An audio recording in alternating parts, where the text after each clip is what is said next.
Jesse's calling from Oregon. Jesse's a theist, pronouns are him, who says he doesn't think a female can be a man. Hey, Jesse, how are you? I'm good, thank you.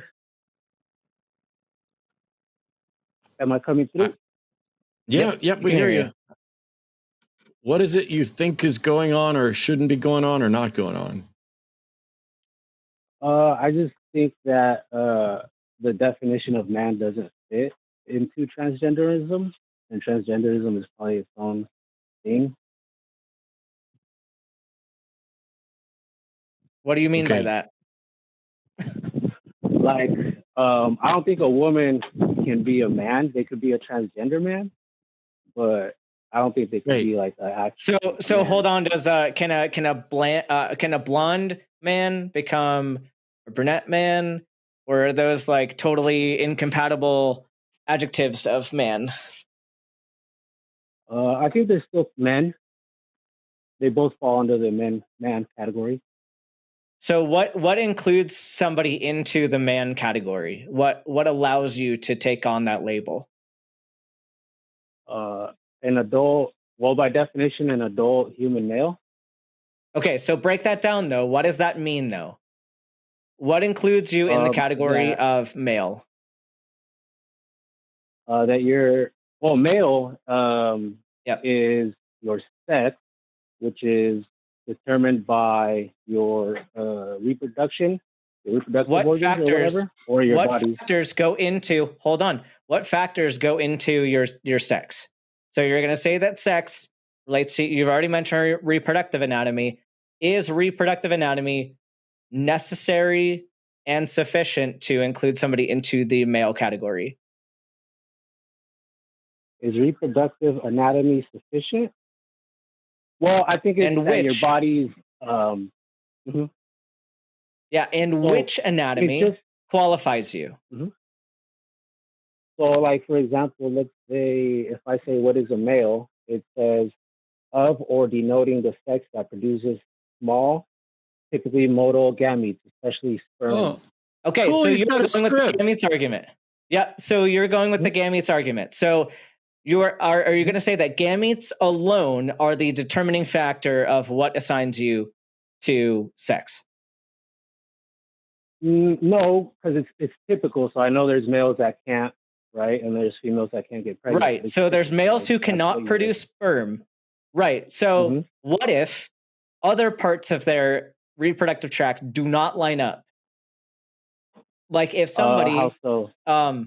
Yeah. So let's say if somebody has internal male anatomy, but they have external female anatomy, what sex are they?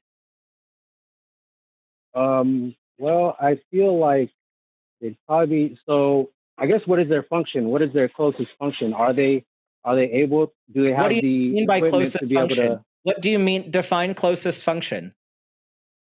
So sex is determined by like your function. Either you I am aware, Jesse. Jesse, I feel like you are overly simplifying this topic, and you're talking to a medical doctor, right? So I'm going to try to keep it at your level. But there's multiple factors that go into what gametes somebody would be able to produce if they produced any at all, right? There's hormonal factors, there's anatomical factors, there's genetic factors, and those all have to be kind of in a line according to your view in order to assign somebody. So I'm giving you scenarios where they don't align.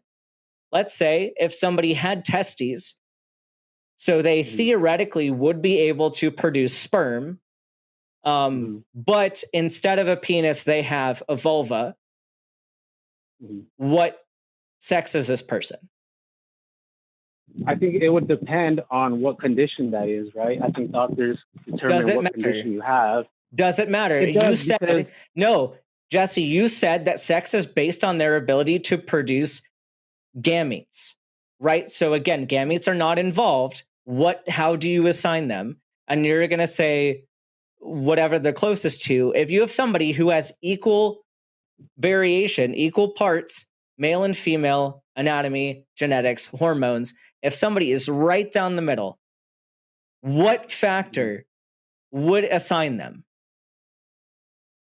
See, and I because feel like obviously, this is where you're trying to overcomplicate it. Yeah. The thing, Jesse, I'm saying this because if you can have a mismatch of traits, you have to decide a hierarchy of how likely those traits would be to assign you to the opposite category, right? So if I had all female anatomy except for a penis, if you said that anybody with a penis has to be male, then none of the rest of those factors would matter, and penis would be, the primary thing that tips the scale. So if you have somebody who equally, except for one factor, what factor would tip somebody over to the opposite category? That's a good question. In real life, is there anybody who's fully 50-50? Yeah. Okay, and how do the doctors determine their sex? Usually, let me interrupt for one second. Just 1 second. Right. Why would a doctor determine their sex? Is there anybody who has left the hospital sexless or has been undetermined by sex?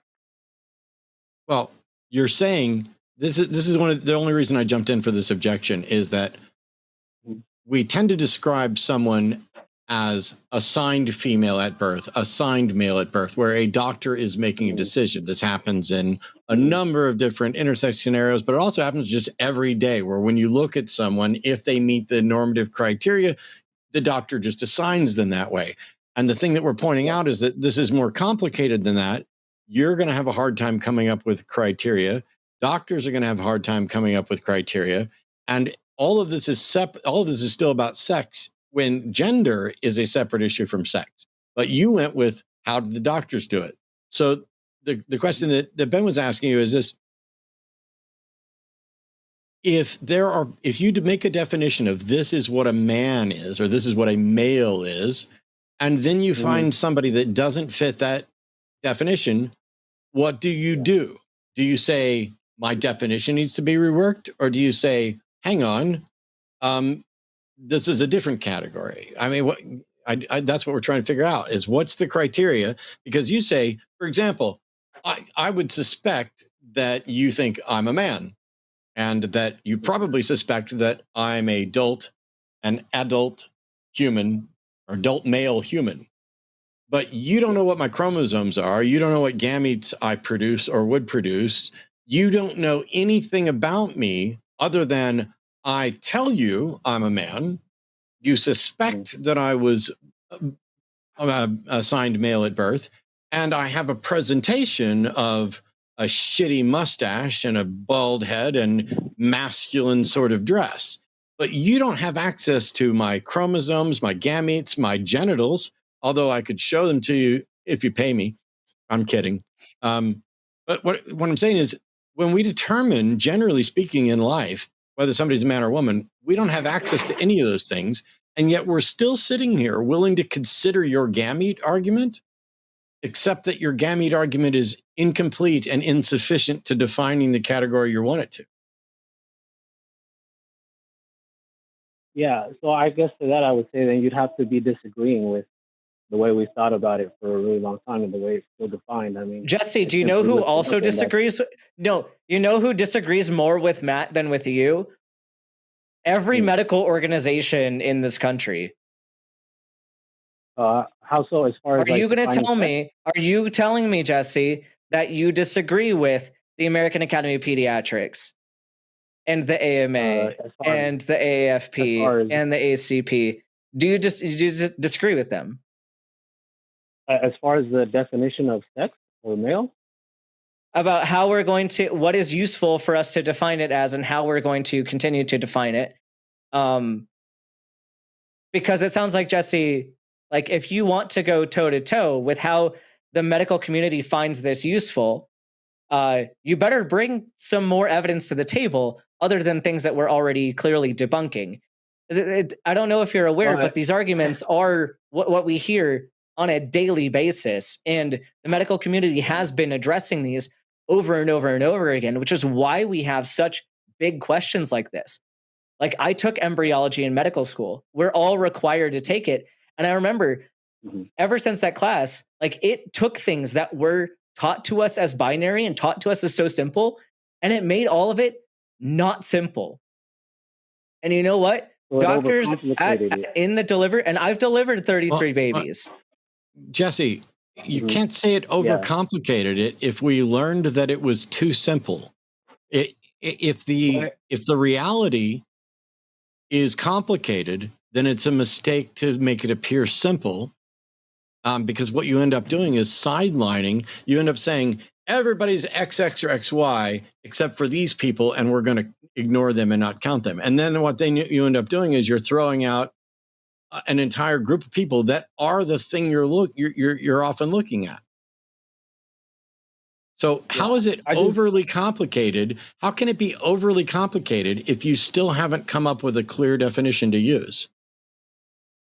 2 points. I would like to get your definition. And another point is I feel like I've been cut off a couple times when I'm trying to kind of work it out. But I'm cutting you off so you don't smuggle in points that you shouldn't be smuggling in. We should take it one point at a time. Yeah, I just feel like the definition works except for in cases of abnormalities. But us as a species... Well, abnormalities, Jesse? What would you say to those people who are abnormal? Are they men or women or neither or both? For the most part, we can determine, and it is determined. Like I said, no. I'm not a doctor who does it. No. You said you literally did the thing that I warned you about. That people will say everybody's XX or XY except for the outliers, and we're going to ignore them. And then right after I got done explaining that to you, you said that we can tell except for abnormalities. You just changed the language to be abnormalities. Well, let's say there's 1% of the population that are abnormalities with respect to your definition. What category do you put them in? Abnormal. Cool. Yeah, Jesse. I just want. Go ahead, Ben. I just want to laugh at the fact that you made all these statements and then hid behind the statement of, but I'm not a doctor. So you know what? I am one. I'm part of the group that makes these decisions for people. I'm part of the group that makes medical decisions on behalf of patients with regard to this so-called like sex difference that people want to be all up in arms about. The things like all of this comes down to, Jesse, does healthcare at the end of the day, if I'm going to be a good physician, do I make a decision about the person in front of me, or do I make a decision about what broader category they should meet criteria of? I don't know what you mean. If I have a person, like let's say, okay, so thyroid disease, specifically something like Graves' disease, which is overactivity of the thyroid, an autoimmune condition, it affects roughly the same amount of people as are trans. If I have a person who comes into my clinic and says, I need medication for my thyroid disease, and I say, no, actually, that's super rare and you're just abnormal, and then I refuse to treat them, is that good or bad for me as their physician? I feel like this is a misleading question because it like makes in. It absolutely is not, because what you're doing, Jesse, is you have taken an abnormality, so to speak, and saying that essentially we should throw them out and like disregard them as part of this question. But if it comes down to the utility of sex, which a lot of people in your position would go to, is, if there's a medical issue, are you going to treat them as a man or as a woman? I'm telling you, if I have someone who has thyroid disease, should I treat them as if they don't have thyroid disease? Because that's an abnormality and it's not the majority. That'd be dumb, right? We treat abnormalities.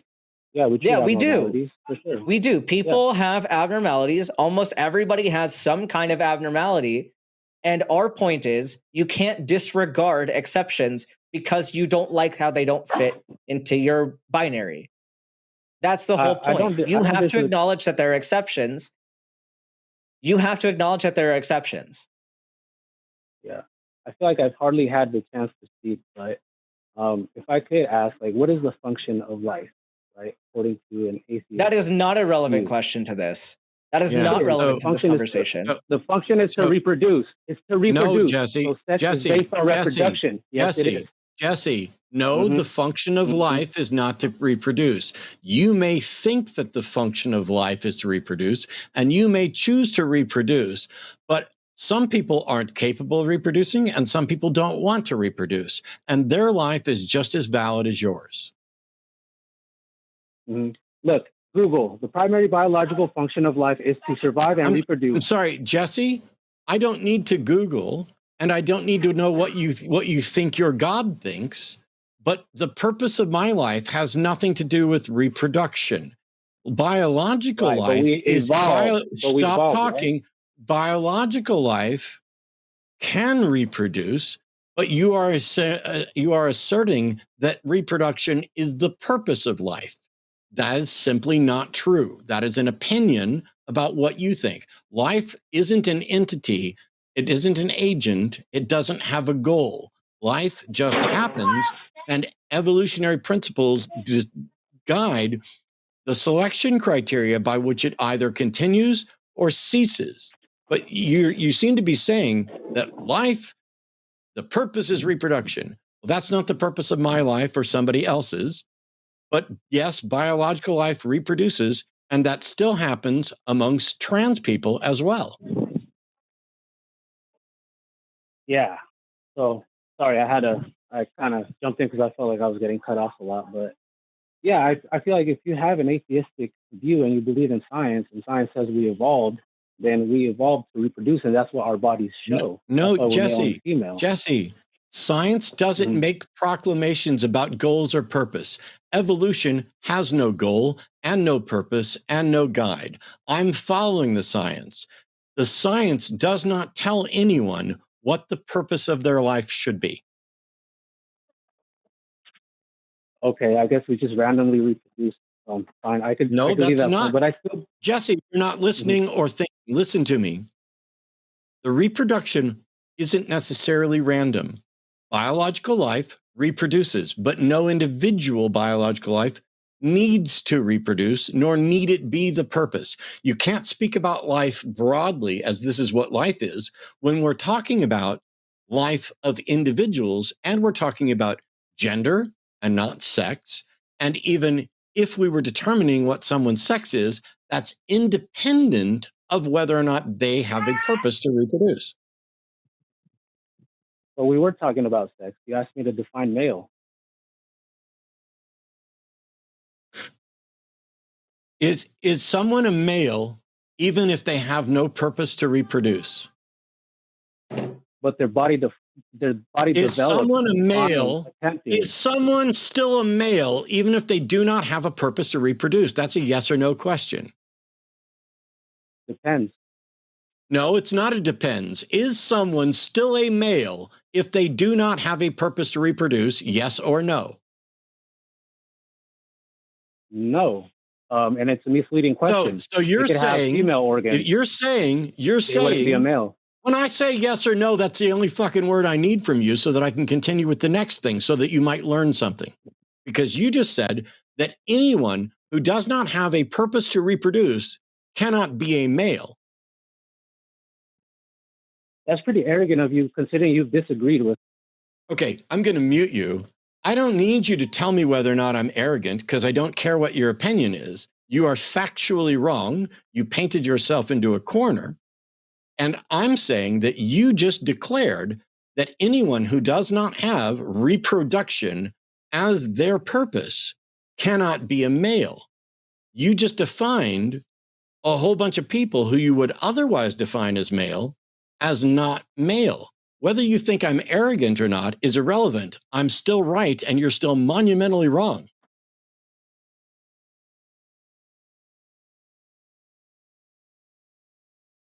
Hello? Hello? Yeah, I'm just pointing out your arrogance to the listeners, not to you. Oh, sure. Honey, can we put a poll up for whether or not the listeners think it's more arrogant of me to be explaining how things are, or more arrogant of this person to fail to answer questions and then whine about how I'm arrogant? Let's put that poll up. Jesse, do you have anything else? By the way, Jesse, you do understand that trans people aren't claiming to be cis, right? good. They should point out that they're transgender. That's fine. No, why? Jesse, male. Jesse, Hmm? trans people aren't claiming to be cis, correct? Correct. Cool. And so now in that statement, you've acknowledged that there are trans people and there are cis people, and trans people aren't claiming to be cis. Trans people aren't claiming that they have gametes that are different than their gametes. Trans people aren't claiming that they have gonads or reproductive organs or any of the things different from what they actually have. What they're talking about is the biological, sociological, psychological intersection of their gender identity. That's fine. And their gender identity would be a transsexual or a transgender, not a man or a woman. No, because see, trans is an adjective. So someone who may have been assigned male at birth, but is a woman, is a trans woman. And someone who may have been assigned, someone who may have been assigned female at birth, who is a man, is a trans man. That's an adjective noun. They're still a man. They're just a trans man, like a brunette man, a Republican man, a stupid man. So according to you, what is a man and what is a male? I'm fine with adult male human for what is a man. Okay, nice. I agree. What's a male? Oh, I'm fine with the notion that male is a complex assessment of both your primary, secondary, and tertiary sexual characteristics in the context of societal constructs related to gender. So that's a different definition, and that sounds like a gender role. You tie in society to that. But I think the best definition is still the one that I looked up, which is the gender that typically the one that we debunked. Or it develops. The one that we debunked, right? We didn't debunk it though. We did actually. We did though. Debunk it? We did debunk it. Okay, let me try to steel man your argument. Jesse, is there anybody? Is there anybody? Mm-hmm. Okay, so with your definition, cut off a lot. Yeah. Yes, you do. Because you don't answer questions and you keep talking. So is there anybody, like if you were to take your definition, like Matt was trying to get you to say earlier, are there people who normally would be men that are no longer men based on your definition, right? Does everybody who is a man fit your definition of man? Or is there anybody that is at risk of being left out of that definition because, you know, of what we already mentioned? Mm-hmm. I don't know. I feel like I don't even understand the question. So going back to our examples, so somebody who says I'm a man but cannot produce sperm, is that person a man? Someone says I'm a man, but they cannot produce sperm. Well, it depends. Is it somebody who has a vagina and ovaries saying I'm a man but cannot produce sperm? So then sperm is not necessary to be a man. If you have a uterus and testes, are you a man or are you not a man? It depends. Like I said, what is your body trying to develop towards? And this is where when these abnormalities happen. Jesse, I'm going to interrupt you because you keep saying it depends. Yes, Jesse, we know it depends. Yeah. I don't need you to assent. I need you to be quiet until you've heard this, and then you'll be able to speak. And if you'd actually do this, you probably wouldn't get interrupted. You can cut me off, right? But you can cut me off. Yes, I did cut you off, and I will continue to cut you off on my show. And I'm trying to explain to you. I'm going to mute you now. I'm going to explain to you how you can actually guarantee that you get the most speaking time possible. Number one, listen and don't fucking interrupt. Number two, answer the question you're asked. That's a really good start. And now that you've whined about getting cut off, you've now distracted me to the point where I don't even remember the point that I was actually interrupting to clarify about. This conversation would be so much better if you understood back and forth. When you say it depends, we know it depends. We're asking you what it depends on. So when we're seeking clarification in your definition, we're doing it so that we can show that your definition is either complete and correct and captures everyone who is a man within that definition and everyone is a woman within that definition, or that it has holes in it. When we point out one of the holes and ask you, how do you resolve it? You shouldn't be starting with, it depends. We already know that. We want you to tell us what it depends upon.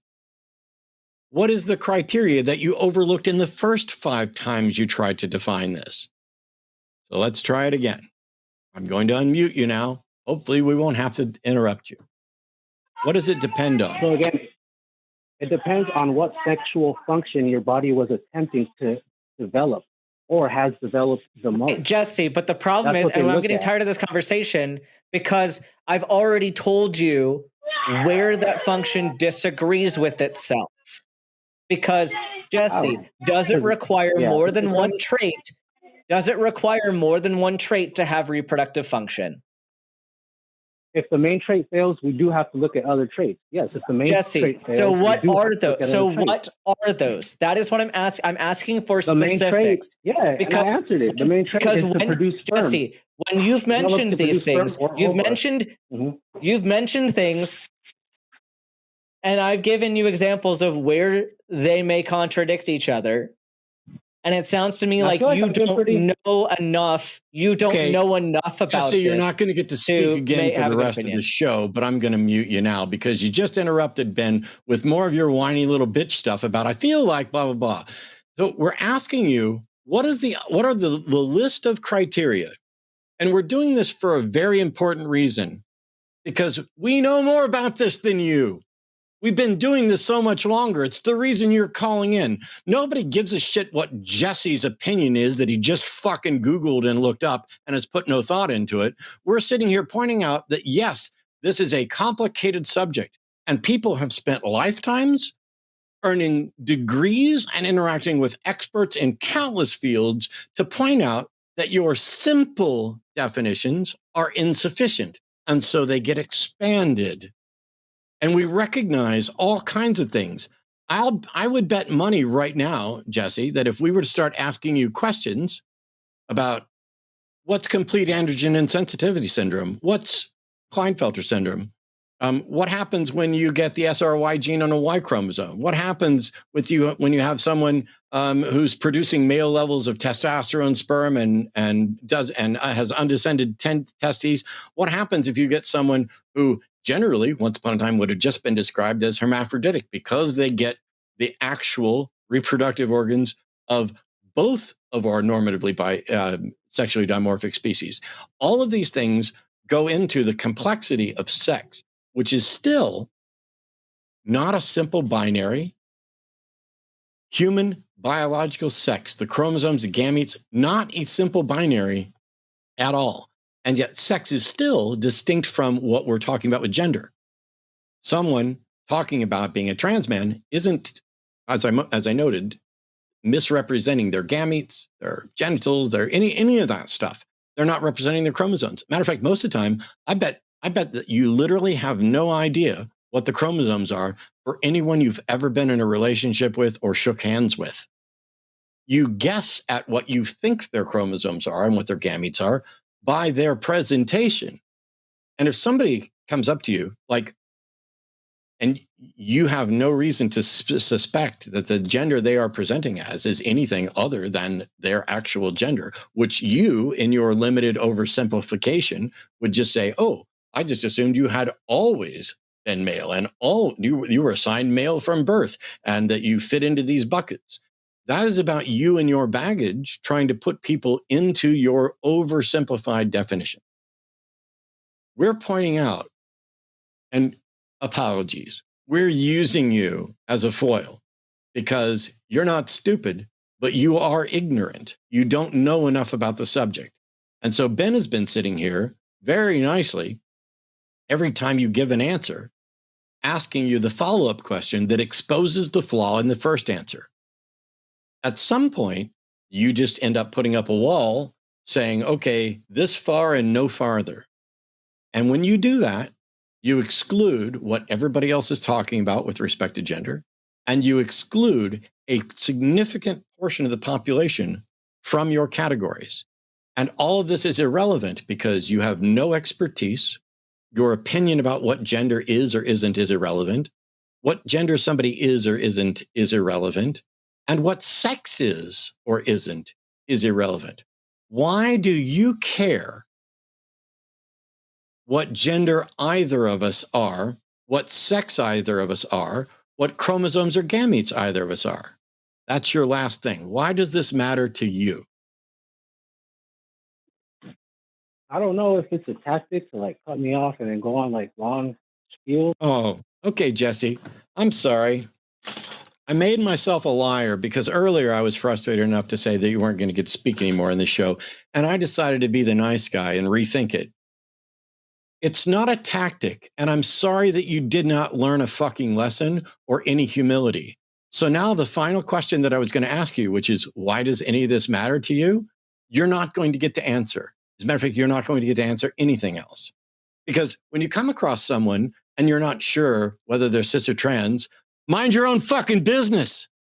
When you come across someone and you aren't sure what their gender is, you may say, hey, oh, wait, mind your own fucking business.